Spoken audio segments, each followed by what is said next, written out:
Hi, I'm Paul Friedman, founder of the Marriage Foundation, and the topic of discussion today is, can I set boundaries with my husband?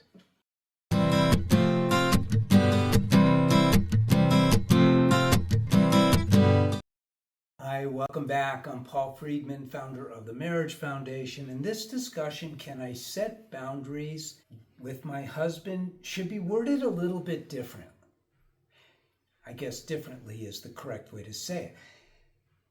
And so is the question, can I set boundaries for my husband?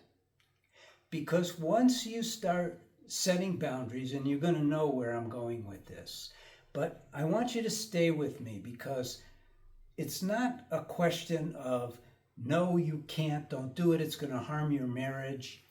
That's the short answer. But I want to get into how you can improve your marriage, how you don't have to set boundaries, how it's not even a question that really should come up. And when your marriage becomes healthier, happier, and filled with love and joy, it's the last thing that will ever come up. So when you set boundaries for your husband, what you're doing is you're dictating, I don't want you to cross this line. I don't want you to ask these questions. I don't want you to say these things. I want you to respect my space. I want you to respect my body. I want you to take my need for intimacy more like this. I want you to take my needs more seriously. That's what setting boundaries, isn't it? And you notice I used a harsh voice. Well, were you like that when he was dating you? No, of course you weren't. You were sweet. You were loving. You were open. He was loving. He was sweet.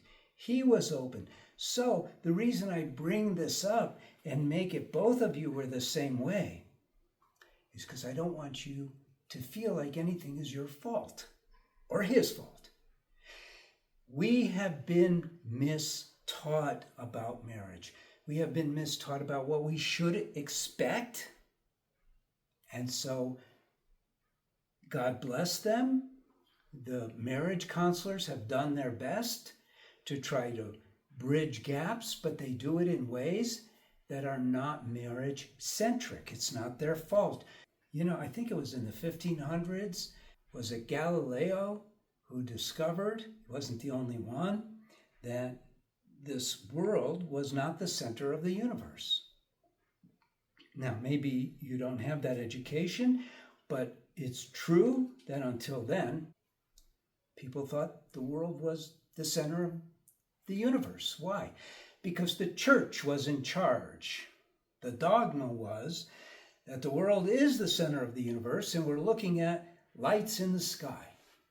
Well, Galileo discovered a telescope and he started to see these heavenly bodies moving around and doing certain things, and he did the math and he realized we're just a speck in the ocean.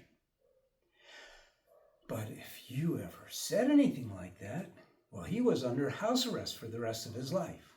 And many others who were heretics were killed. They were killed because they said the wrong things. And in our world today, what has happened is marriage as a study was taken over by Western psychology. Used to be that the people in charge were ministers and rabbis, imams, pastors, and the like. And so there was this dogmatic overlay on marriage, and everyone missed the point. But that's better to have, we get married and we follow certain rules and rituals. That's better than the Western psychology approach because, and this is important, marriage is based on and in love. And Western psychology, and I'm not putting them down, Western psychology sees love as an abstract thought. It's imagination, in other words. If you Google what is love, you will find that they say it's an increased like. In reality, you know better because you've experienced love, so have they. But still, they're hung up on chemical interactions in the brain, but it's not the truth. The truth is much deeper than that. The truth is that we are creatures comprised of love, joy, wisdom. God created man and woman in his image. Now, when he created woman in his image, you might say, God created woman in her image. I mean, God doesn't really have a gender, a sex, but he does have these two parts, the feminine and the masculine. And so we are here to join those two together in holy matrimony. What does that mean? What does marriage mean? It means union. What does that mean when it comes to two souls? It means two soulmates have found each other in all of this universe.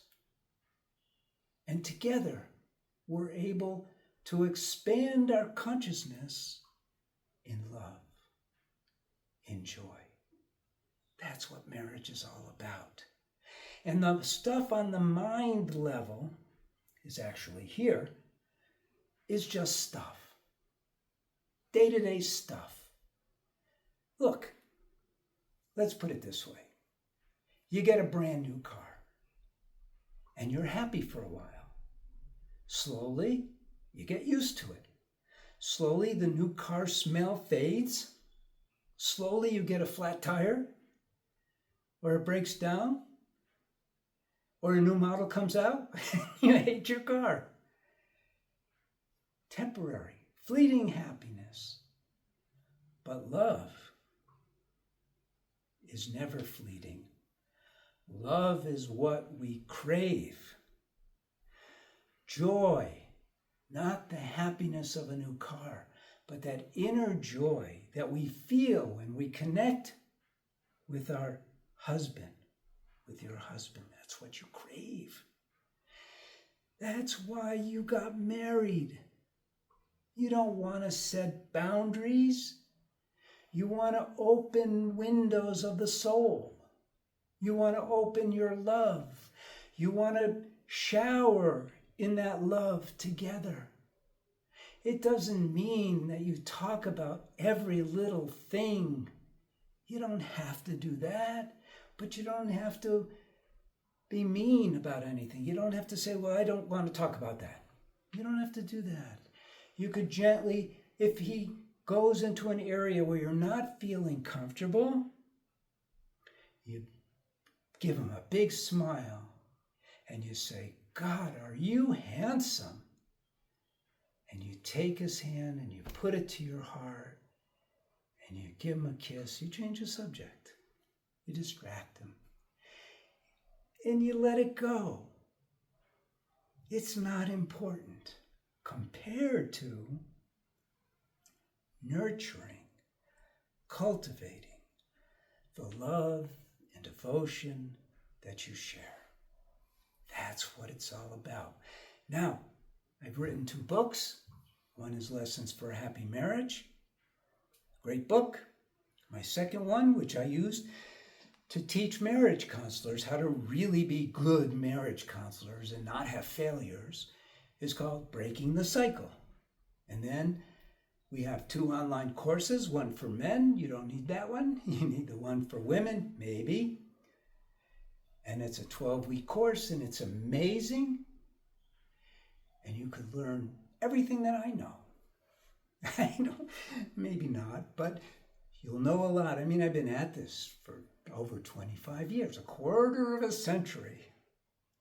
And I'll tell you something. We've helped thousands of people, and I want to help you. Everyone here wants to help you. This is the Marriage Foundation. And the foundation is love. We want you to have what so few people, unfortunately, at this time in the world, so few people have in their marriage, but you can have it. It's your dream to have it, and you can. I'm Paul Friedman. I founded the Marriage Foundation. I'm so thrilled that you came by. God bless you and take care.